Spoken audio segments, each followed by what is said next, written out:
ঢাকা ৭ আসনের বিশিষ্ট ব্যক্তিদের সম্মানে জামায়াতে ইসলামীর উন্নয়ন ভাবনা শীর্ষক আলোচনা সভা অনুষ্ঠিত হয়। উক্ত অনুষ্ঠানে ঢাকা ৭ আসনের জামায়াতে ইসলাম এর মনোনীত এমপি প্রার্থী হাফেজ হাজী মোহাম্মদ এনায়েতুল্লাহর উন্নয়ন ভাবনা শীর্ষক আলোচনা সভায় অংশগ্রহণ করেন এলাকার বিশিষ্ট ব্যক্তিবর্গ, পেশাজীবী, সমাজসেবক ও রাজনৈতিক নেতৃবৃন্দগণ। আলোচনা সভায় প্রধান অতিথি হিসেবে বক্তব্য রাখেন ঢাকা ৭ আসনের এমপি পদপ্রার্থী হাফেজ হাজী মোহাম্মদ এনায়েতুল্লাহ। তিনি আসন্ন জাতীয় সংসদ নির্বাচনকে সামনে রেখে এলাকার সার্বিক উন্নয়ন পরিকল্পনা, নাগরিক সুবিধা, শিক্ষা, স্বাস্থ্য, অবকাঠামো ও নিরাপত্তা সংক্রান্ত বিভিন্ন দিক নিয়ে তার ভাবনা উপস্থাপন করেন। তবে এটা ইনশাআল্লাহ যদি আমি মেম্বার অফ পার্লামেন্ট হই, আমি এটা ব্যবস্থা করব ইনশাআল্লাহ, আমি কথা দিলাম। তারপরে আপনার ওই যে বংশাল এলাকায় আপনার পরিষ্কার পরিচ্ছন্নতা, এটা বংশাল এলাকার সমস্যা না, এটা হলো সার্বিক এলাকার সমস্যা। পরিষ্কার পরিচ্ছন্নতা আমাদের ৭ আসনের সব জায়গায় এই সমস্যাটা বিদ্যমান, এটা সবখানেই করতে হবে। এবং এটা করার জন্য আমরা নিজেদের লেভেল থেকে যতটুকু পারবো ততটুকু করবো, বাকিটা আমরা সরকারকে প্রেশার দিব, সরকারকে টিআইএল করাইতে বাধ্য করানো হবে। আজকাল তো সিটি কর্পোরেশন আরেক ধান্দা শুরু করছে। এই ধান্দাগুলি আমরা সিটি কর্পোরেশনের ট্যাক্স দিই, দিনের দিন ট্যাক্স তারা বাড়াচ্ছে। কথাটা ছিল কি, এই ট্যাক্সের বিনিময়ে তারা আমাদেরকে সেবা দিবে।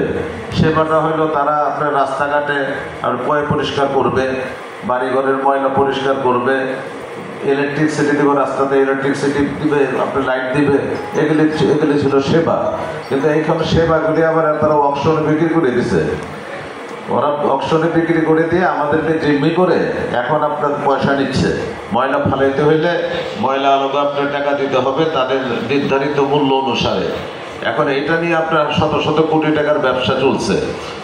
প্রত্যেকটা সংস্থা যদি এরকমভাবে ব্যবসা শুরু করে, শুধু এখানেই ক্ষান্ত না, আজিমপুরে আপনি একটা লাশ কবর দিতে যাবেন, সেখানে পর্যন্ত তারা ট্যাক্স বসাইছে। আমি মৌলভীবাজার ব্যবসায়ী সমিতিতে একবার মেয়র আসছিল, তখন আমি কথাটা ধরছিলাম যে আপনি এই কাজটা কি করে করলেন? একটা মানুষ মারা গেছে, মারা যাওয়ার পর তাকে ট্যাক্স দিয়ে কবর দিতে হবে, এটা কোন ধরনের আচরণের ভাই?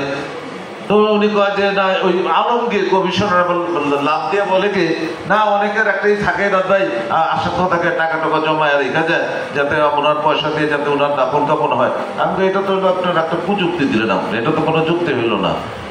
এই হইল আমাদের দেশের মন মানসিকতা।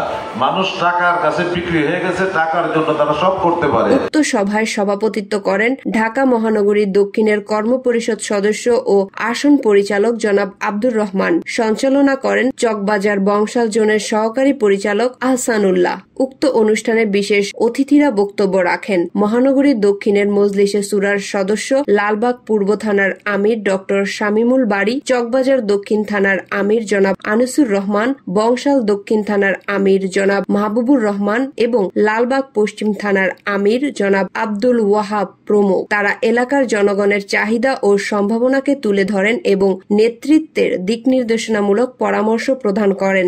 সভায় উপস্থিত বিশিষ্ট ব্যক্তিবর্গ এলাকার বিভিন্ন সমস্যা ও সম্ভাবনার কথা তুলে ধরেন এবং উন্নয়নের জন্য গঠনমূলক মতামত ও পরামর্শ প্রদান করেন। আগামী দিনে উন্নয়ন ও ঐক্যবদ্ধ প্রয়াসের অঙ্গীকারের মাধ্যমে অনুষ্ঠানের পরিসমাপ্তি হয়। 22 সেপ্টেম্বর 2025 ঢাকা ৭ আসনের অধীনস্থ আজমপুর স্টেট জনকল্যাণ মিলনায়তনে জামায়াতে ইসলামের উন্নয়ন ভাবনা শীর্ষক আলোচনা সভা অনুষ্ঠিত হয়। মালিয়া আহমেদ পায়েল, মাতৃভাষা টেলিভিশন, ঢাকা।